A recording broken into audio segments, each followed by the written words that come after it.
சமூக வலைத்தளங்கள் வரமா சாபமா அப்படின்னு எல்லாரோடும் வாழ்க்கையில் இணைந்திருக்கிற ஒரு பிரச்சனையை மையப்படுத்தி இன்னைக்கு இந்த விவாதத்தை நடத்துறோம்.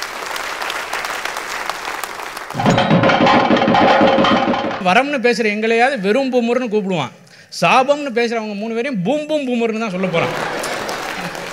காலை எழுந்தவுடன் ஃபேஸ்புக், பின்பு கனிவு கொடுக்கும் நல்ல யூடியூப், மாலை முழுதும் இன்ஸ்டாகிராம் ரீல்ஸ்.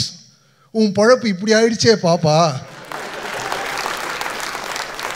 இந்த உலகத்தின் தற்போதைய நிரந்தரமாக மக்கள் எல்லோரும் தேடிக்கொண்டிருக்கிற கடவுள் கூகுள்.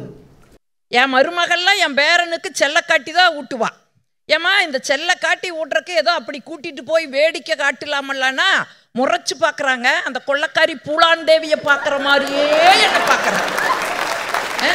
பேச முடியலைங்க, அதனால தான் சிங்கப்பூர்ல வந்து தைரியமா சொல்றேன்.